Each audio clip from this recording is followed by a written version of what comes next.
생산과 소비를 시작하겠습니다. 저번 시간에 교환 수단인 화폐가 널리 유통되면서 자본이 되고 또 자본이 되면서 재산이 됨을 확인했어요. 그와 같은 일은 화폐에만 일어나는 게 아니겠죠. 또 살펴봐야 돼요. 기타 재산과 자본을 살펴보도록 하겠습니다. 필요한 것을 얻는 작업수단이 자본이고, 자본이 되는 데서는 재산으로 인식된다. 시장의 발전의 수준이 매우 낮고 화폐가 유통되지 않는 곳에서는 화폐가 재산으로 인식되지 않는다. 하지만 시장이 발전하며 화폐가 교환수단으로 이용되면 화폐는 필요한 것을 얻는 작업수단, 즉 자본이 되며 재산으로 인식된다. 이러한 현상은 화폐뿐만 아니라 모든 대상에 해당된다. 화폐만 그렇지 않겠죠. 어떤 대상이건 생산물이 아니더라도 그래요. 필요한 것을 얻는 작업수단으로 인식이 되면 자본이 되고 나아가 재산이 되는 거죠. 그런 것들이 많아요. 보겠습니다. 기술, 지식, 상표 역시 필요한 것을 얻는 작업수단이 되면 자본이 된다. 기술은 예로부터 필요한 것을 얻는 작업수단이었으니 원래부터 자본이었다. 이러한 사실은 개인이나 집단 모두에 해당된다. 농업기술 없이 농부는 농사를 지을 수 없고, 제철기술 없이 대장장이는 철기기 도구를 만들 수 없다. 회화기술 없이 화가는 그림을 그릴 수 없고, 연주기술 없이 음악가는 악기를 연주할 수 없다. 늘 그래왔죠. 수렵채주 시대 때도 마찬가지죠. 사냥기술 없이 사냥할 수 없고, 채집기술 없이 채집할 수 없잖아요. 숲에 들어가서 아무 식물이나 따먹으면 죽을 수 있잖아요. 독이 있어서. 다 기술이 필요한 거예요. 따라서 기술은 소득을 얻고자 하는 개인에게 자본이다. 이러한 사실은 집단에게도 해당된다. 정보통신 기술 없이 IT 기업은 소프트웨어를 개발할 수 없고, 건축 기술 없이 건설업체는 건물을 지을 수 없다. 제약 기술 없이 제약회사는 약품을 생산할 수 없고, 로봇 공학 기술 없이 로봇 제조업체는 로봇을 만들 수 없다. 그리고 집단에게도 기술이 반드시 필요한 거죠. 기술 없이는 아무것도 되지 않죠. 따라서 기술은 소득을 창출하고자 하는 집단에게 소득을 얻고자 하는 집단에게 자본이다. 특허제도는 현 시대에서는 이제 이러한 것들이 자본으로 인식되면서 나아가 재산으로 인식된다 했죠. 자본으로 인식되면 재산으로 인식된다 했죠. 뭐 재산이니까 보호되어야 될 거 아니에요. 그 보호하는 제도가 있다는 거예요. 대표적인 게 기술을 보호하는 제도가 특허제도죠. 특허제도는 기술적 발명이나 혁신을 보호하기 위해 만들어진 가장 대표적인 제도이다. 발명자는 자신이 개발한 기술에 대해 일정 기간 동안 독점적으로 사용할 권리를 부여받게 된다. 이를 통해 발명자는 자신의 창의적 노력을 보호받고 경제적 이익을 얻을 수 있다. 현 시대에서 기술은 중요한 자본으로 인식되어 제도적으로 보호된다. 특히 특허 제도는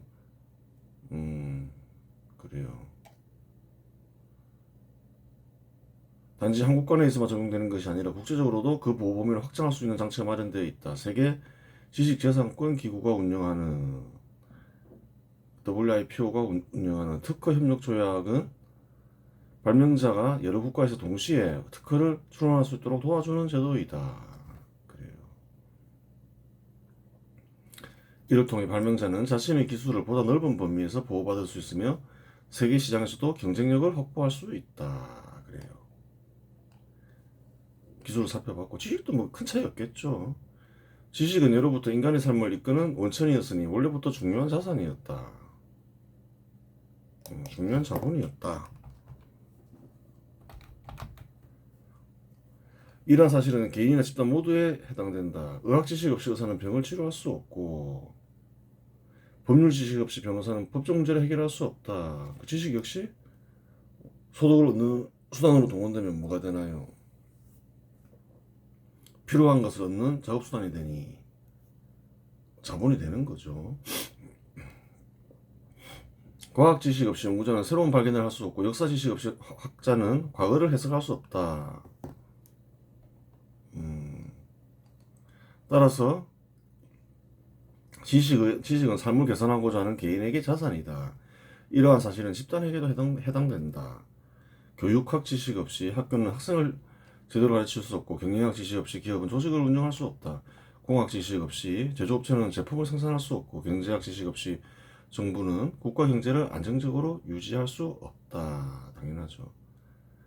따라서 창작물과 관련된 지식을 보호하기 위해 만들어진 대표적인 저작권 제도는 이제 그런 보호하는 제도다 이 말이죠. 창작자는 자신이 창조한 결과물에 대해 일정 기간 동안 독점적으로 사용할 권리를 부여받게 되며, 이를 통해 창작자는 자신의 지적 노력을 보호받고 경제적 보상을 받을 수 있다. 현 시대에서 지식은 중요한 자산으로 인식되어 제도적으로 보호된다.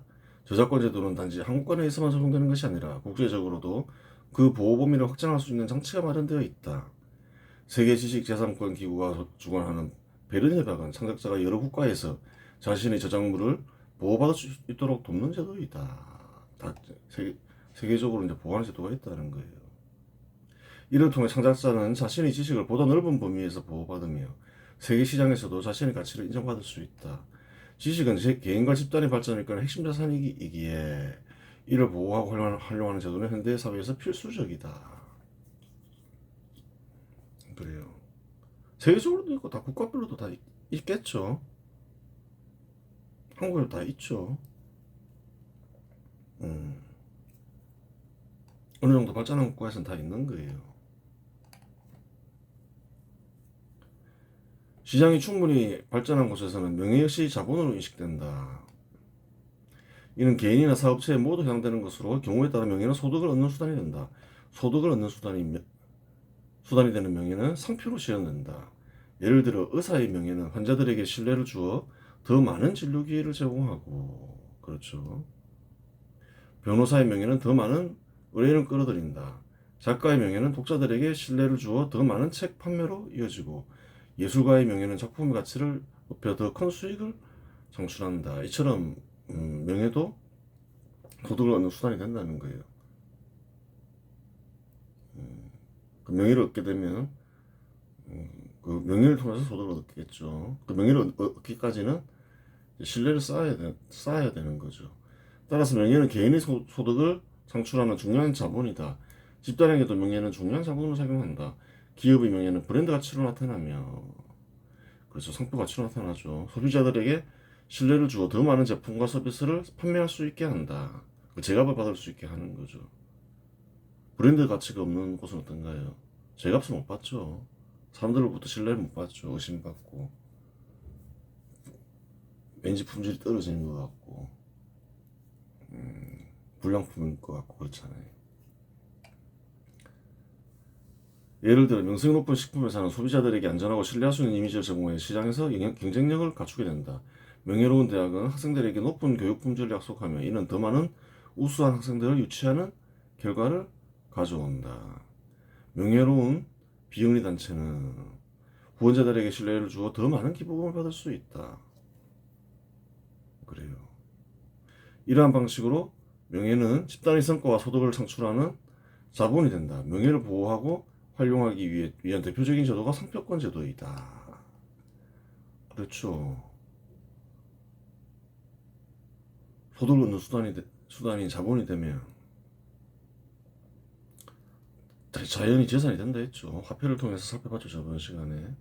재산을 이제 보호하는 제도가 생기는 거죠. 현 시대에서는 그러한 제도가 상표권 제도이다. 상표는 제품이나 서비스의 출처를 나타내는 표시로 기업의 명예와 신뢰를 담고 있다. 상표권 제도를 통해 기업은 자신들의 명예를 보호받고 타인이 이를 무단으로 사용하는 것을 방지할 수 있다. 그래요. 상표는 단지 기업의 이미지를 나타내는 것에 그치지 않고 소비자에게 신뢰와 품질의 보증을 제공하는 역할을 한다. 상표권 제도는 단지 한 국가 내에서만 적용되는 것이 아니라 국제적으로도 보호받을 수 있는 장치가 마련되어 있다. 세계 지식재산권 기구가 운영하는 마드리드 시스템은 기업이 여러 국가에서 상표를 출원하고 보호받을 수 있도록 돕는 제도이다. 이를 통해 기업은 자신들의 명예와 브랜드 가치를 국제적으로 보호받으며 글로벌 시장에서도 경쟁력을 유지할 수 있다. 명예는 개인과 집단의 신뢰와 가치를 나타내는 중요한 자산이기에 이를 보호하고 활용하는 제도는 현대사회에서 필수적이다. 세 경우를 살펴봤죠. 그래요. 다 살펴본 거죠. 이제 재산에 대해서는 거의 다 정리를 좀 해야 되겠죠. 자본으로 인식되면 재산으로 인식된다. 화폐와 마찬가지라고 했죠. 재산으로 인식되면 제도적으로 보호되며 시장에서 거래될 수 있다. 제도적으로 보호되는 사례는 앞에서 살펴보았으니 이번에는 시장에서 거래되는 사례를 살펴보자. 거래되는 사례를 살펴보면 자본이 되면 재산이 되구나. 이제 확신을 가질 수 있게 되는 거죠. 그래요. 사례를 살펴봐야 돼요. 그래야 확신을 갖죠. 기술의 혁신을 이루는 핵심 도구로서 기술의 거래는 다양한 산업에서 이루어진다. 예를 들어 한 기업이 다른 기업으로부터 특허 기술을 라이선스 형태로 구매하는 경우가 있다. 라이선스는 사용권이라고 이제 풀이하면 되죠, 한국말로. 자동차 제조업체가 전기차 배터리 기술을 보유한 기업으로부터 해당 기술을 사용할 권리를 구매하여 전기차를 생산하는 것이 그 사례이다. 이를 통해 기술을 판매한 기업은 경제적 이익을 얻고 기술을 구매한 기업은 새로운 시장에 진입하거나 기존 제품의 경쟁력을 강화할 수 있다. 기술의 거래는 양측 모두에게 이익을 제공하며 산업의 발전을 촉진한다. 기술이 자본이죠. 그래요. 예를 들어서 삼성전자는 반도체를 생산하는데 하이닉스도 그렇고 다른 나라들이 다 부러워하죠. 투자할 자금이 없냐는 거예요. 투자 자금 다 있다는 거예요. 장비들도 뭐 사면 되는 거고. 그런데 왜 그와 같은 기업들을 만들지 못하나요?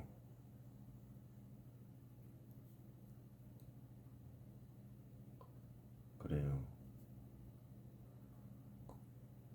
그러한 것들을 확보할 수 있는 자본, 뭐 제일 중요한 게 화폐겠죠. 화폐는 충분히 있지만, 투입할 수 있는 화폐는 충분히 있지만, 뭐가 없나요? 어떤 자본이 없나요? 기술 자본이 없다는 거예요.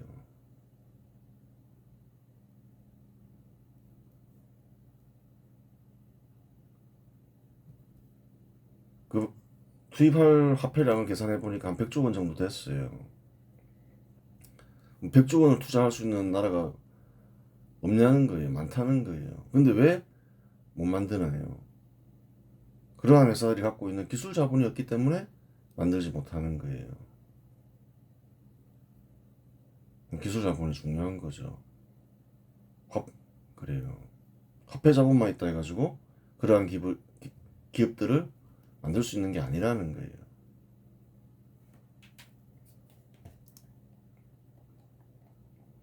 지식의 거래는 교육, 연구, 컨설팅 등 다양한 형태로 나타난다. 예를 들어 대학은 기업과 협력하여 연구 결과를 기술 이전 형태로 판매하거나 산업체가 필요로 하는 전문 지식을 제공한다. 한 생명공학 연구소가 새로운 치료법에 대한 연구 결과를 제약회사에 판매하여 상업화하려는 지식거래의 대표적인 예다. 또한 컨설팅 회사는 특정 산업에 대한 전문 지식을 기업에 제공하고 이를 통해 수익을 창출한다. 이러한 지식의 거래는 새로운 아이디어와 솔루션을 제공하여 경제적 가치를 창출하고 사회의 문제를 해결하는 데 기여한다. 거래되고 있다는 거예요. 실제로 판매하고 막 거래한다는 거죠. 기술도 거래하고 판매가 된다는 건 뭔가요? 재산으로 확실하게 이식된다는 거죠. 상표의 거래는 브랜드 가치와 신뢰를 기반으로 이루어진다. 상표는 단순히 기업의 이름이나 로고가 아니라 소비자들에게 신뢰와 품질을 약속하는 자산이다. 상표의 거래는 주로 프랜차이즈 계약이나 브랜드 라이선싱을 통해 이루어진다. 예를 들어 한 외식업체가 유명한 글로벌 패스트푸드 브랜드의 상표를 라이선스 형태로 구매하여 특정 지역에서 해당 브랜드를 운영하는 경우가 있다. 이를 통해 상표를 판매한 기업은 로열티 수익을 얻고 상표를 구매한 기업은 이미 구축된 브랜드의 명성을 활용하여 시장에서의 성공 가능성을 높일 수 있다. 기본적으로 상표의 가치는 신뢰를 통해 형성되지만 디자인이 훌륭하면 누구나 선호하기 마련이다. 그래요. 또 별도의 말이죠. 신뢰가 고급스럽게 느껴지는 상표를 만들면 다음과 같다. 상표 이름은 무한성이다. 그 상표와 디자인으로서 상표와 디자인이 중요하게 여겨지는 게 있죠. 다 중요하긴 한데 특별히 더 비중이 높은 게 있잖아요. 대표적으로 뭐 옷과 이거 소위 명품으로 불리는 것들이죠. 한국도 옛날에 의류업이 크게 유성했지만 사양 산업이 돼버린 게 뭔가요? 제대로 된 상표를 얻지 못한 거예요. 이제 인건비가 중요한데 의류업에서는 인건비가 올라가면 그래요. 다른 방식으로 돌파해야 되는데 그 돌파하지를 못하고 사양 산업이 돼버렸죠. 제대로 된 상표를 얻지 못해서 그런 거예요. 그래요. 로고도 중요한 거죠. 로고가 촌스러우면 그 로고를 단 옷을 명품이라 생각 안 할 거 아니에요. 옷이건 백이건. 그래서 한번 고급 촌스러우면 안 되겠죠. 한번 만들어 보자. 이래서 한번 만들어 봤어요. 예전에 로고 3개를 만든 게 있어요. 그 로고 3개를 만들어서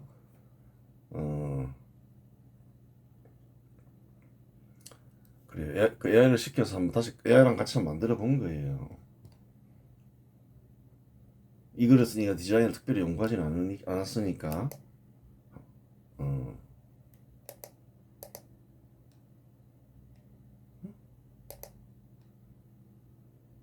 이거는 이제 그 장천 소요파를 이제 만들어야 되겠다 생각해서 만든 거죠. 뜻이 간직되어 있겠죠.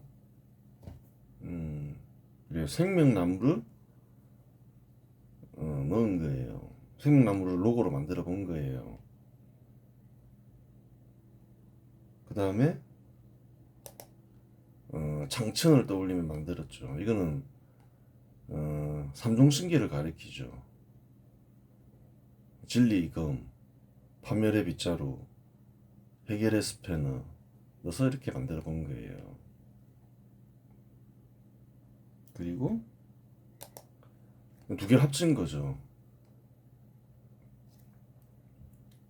그래요.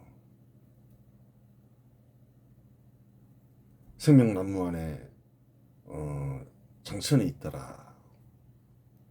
그런 뜻이 간직도 있겠죠. 그래서 이제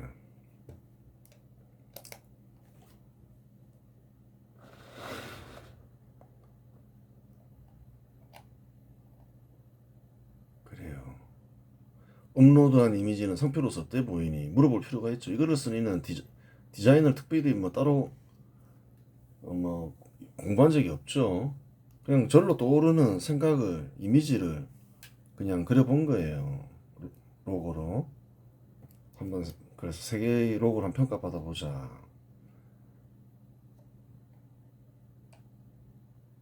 이 로고 같죠? 파란색 바탕에 노란색의 날카로운 형상이 중심에 서 있습니다. 이걸 가리키죠.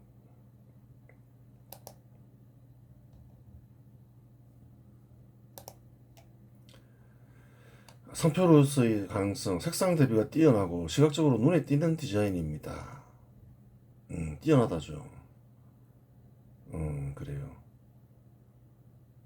날카로운 형상의 융통성과 강렬함을 상징할 수 있어서 뭐 스포츠, 기술, 에너지 관련 브랜드에 적합해 보인다.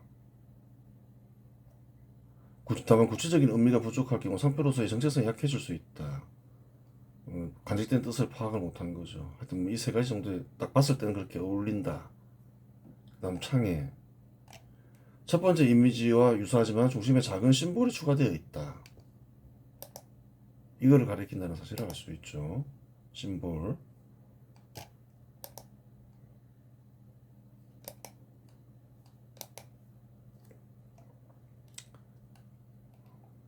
그게 별처럼 보인다. 이런 추가적인 디테일로 인해 더 복잡하고 고급스러운 느낌을 줍니다. 고급스럽게 보인다. 상표로서의 가능성. 작은 심볼의 추가로 인해 브랜드의 정체성을 더 명확히 표현할 수 있습니다.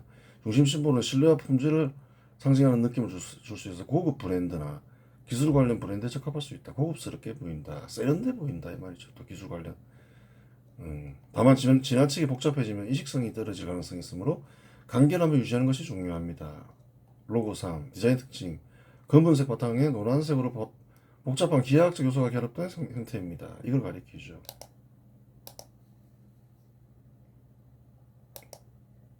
뜻은 잘 파악을 못했겠죠. 십자가와 십자가와 다양한 도형의 조화를 이루며 종교적이거나 철학적인 느낌을 줍니다. 독창적이고 상징적인 디자인으로 특정한 메시지를 전달할 가능성이 높습니다. 복잡한 요소들은 강렬한 정체성을 부여하지만 특정 산업이나 고급스러운 브랜드에 국한될 수 있습니다. 고급스럽게 보이지만 좀 한정적으로 보인다. 종교, 철학, 교육 쪽에 이용하면 좋겠다. 일반 소비자 대상의 브랜드로 다소 복잡할 수 있어 간결화가 필요할 수도 있습니다. 약간씩 조금씩 다들 문제가 있을 수 있다 이렇게 얘기하고 있죠. 종합평가 강점 세 이미지 모두 색상 대비가 강렬하고 독창적인 디자인을 가지고 있어 상표로서의 잠재력이 있습니다. 잠재력이 있다죠. 특히 노란색과 파란색의 조합은 신뢰와 에너지를 상징하며 브랜드 정체성을 확립하는 데 유용할 수 있습니다. 약점 일부 디자인은 복잡하거나 구체적인 메시지가 부족하여 대중적인 브랜드로 사용하기엔 다소 어려울 수 있습니다. 추천 상표로 활용하려면 각 디자인의 의미와 정체성을 명확히 정의하고 목표로 하는 산업에 맞게 디자인을 조정하는 것이 좋습니다. 단순하면서도 기억에 남는 요소를 강조하면 브랜드 인식도를 높이는 데 도움이 될 것입니다. 그래요. 그 모니카 AI는 아무래도 방대한 정보를 가지고 있으니 정보를 가지고 방대한 기술을 지니고 있겠죠. 전문가를 볼 수 있죠. 기술적으로는 이런 뜻을 간직된 로고를 만들지 못하더라도 기술은 있다는 거예요. 그 기술을 빌릴 수는 있겠죠. 안 그러면 이 글을 쓰니까 기술을 익힌다고 시간을 보내야 되잖아요. 새 로고를 이용해 너가 한번 만들어봐. 새 로고를 조합하여 새로운 디자인을 만들어 보겠습니다. 아래는 새 로고의 주요 요소를 활용한 디자인 아이디어입니다. 이렇게 만들었다. 파란색 배경, 새 로고의 공통적인 색상인 파란색을 배경으로 사용해 통일감을 줍니다. 노란색 중심 형상, 상천이 날카로운 형상을 기본으로 사용해, 하여튼 날카로운 형상을 사용해 원형수 별 디테일을 추가해 정체성을 강화했습니다. 기하학적 요소, 십자가와 다양한 도형을 조화롭게 배치하여 복잡하면서도 상징적인 느낌을 부여했습니다. 이 디자인은 새 로고의 특징을 결합한 독창적인 결과물로 브랜드의 강렬한 이미지를 전달할 수 있는 상징적인 로고가 될 것입니다. 네가 만든 로고는 어디에 이용될 수 있니? 제가 만든 로고는 다양한 산업과 브랜드에 활용될 수 있습니다. 로고의 디자인은 강렬한 색상 대비와 상징적인 기하학적 요소를 포함하고 있어 특정 메시지나 정체성을 전달하기에 적합합니다. 아래는 이 로고가 활용될 수 있는 분야와 사례입니다. 기술 및 IT 산업, 적용 가능성, 그래요. 소프트웨어, 클라우드 서비스 제공업체, AI 스타트업에 이용될 수 있는 로고다. 스포츠 및 레저에도 이용할 수 있다. 역동적이고 강렬하기 때문에 그러하다. 스포츠용품 브랜드, e스포츠 팀 로고, 피트니스 센터나 체육관에서도 이용할 수 있다. 에너지 및 환경에도 이용될 수 있다. 노란색은 태양과 에너지를 상징하며 파란색은 환경과 지속 가능성을 나타냅니다. 신재생, 친환경 기술 스타트업, 전기차 충전소 브랜드로도 적합하다. 교육 및 연구에도 적합하다. 이렇게 얘기하고 있죠. 로고 중심에 있는 별과 기하학적 요소는 지식과 탐구를 상징합니다. 그리고 십자가와 원형은 협력과 통합의 이미지를 전달할 수 있어 연구기관이나 교육기관에 적합합니다. 과학연구소, 기술대학교. 고급 브랜드, 복잡한 기하학적 요소와 강렬한 색상 대비는 고급스러운 느낌을 줄 수 있어 럭셔리 브랜드에도 적합합니다. 그리고 명품 브랜드로도 적합하다. 이렇게 얘기하고 있죠. 고급식의 브랜드, 하이엔드 패션 브랜드, 디자인 스튜디오, 종교 및 철학, 로고의 십자가와 별 모양은 종교적 상징성을 가지고 있어 종교단체나 철학적 메시지를 전달하는 데 적합합니다. 종교단체, 명상, 철학서적 출판사에서도 이용 가능하다. 전반적으로 다 이용할 수 있다 이 말이죠.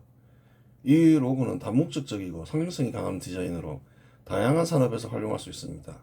특히 브랜드의 정체성을 강조하고 강렬한 첫인상을 남기고자 하는 기업이나 단체에 적합합니다. 강렬한 첫인상을 준다 이렇게 얘기하고 있죠. 새 로고가 강렬한 인상을 주니까 그렇게 되는 거죠.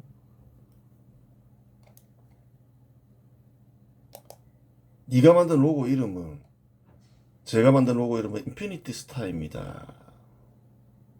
이름이 이미 인피니티 무한 스타 별 무한성으로 표시할 수 있는 거죠. 별성자를 써서 로고의 중심에 있는 원형과 기하학적 요소들은 끝없는 가능성과 지속적인 발전을 상징합니다. 무한한 잠자리력을 표현한다. 로고의 중심에 있는 원형과 기하학적 요소들 중심에 있죠. 그걸 가리키고 동시에 성공과 성취를 그 다음에 이제 별은 로고의 별 모양은 목표와 영감을 상징하며 브랜드가 사람들에게 빛과 방향성을 제공하는 존재임을 나타냅니다. 동시에 성공과 성취를 상징하는 보편적인 아이콘입니다.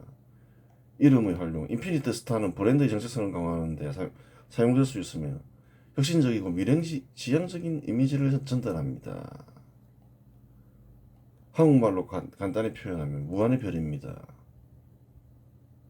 한자로 표시하면 무한지성. 그러면 무한성이라고 하는 게 어떻겠냐? 훌륭한 이름이다 이렇게 얘기하죠. 간결함이 보이고 상징성이 보이고 세련돼 보인다. 내가 만들어준 상품 파일명은 이건 됐고 업로드된 새 로고를 보면 무엇을 느꼈기에 무한성이라는 로고를 만들었니? 그거 궁금할 수 있죠. 새 로고를 보고 한번 만들어 보라 참조해서 하니까 그런 걸 만들었다 그렇게 얘기하니까 만들었으니까 궁금하겠죠. 제가 무한성이라는 로고를 제안하게 된 이유는 세 개의 로고를 보며 느낀 공통된 상징성과 메시지가 있더라. 끝없는 가능성과 발전이 보이더라. 하나하나마다 별의 상징성이 보이더라. 목표와 영감이 보이더라. 또 간결하고 강렬하더라. 즉 끝없는 가능성, 목표를 향한 열정 그리고 간결함을 느끼고 이렇게 만들었다. 그렇게 얘기하죠. 이렇게 만들었다. 그렇게 되는 거예요. 이번 시간에서 마치겠습니다.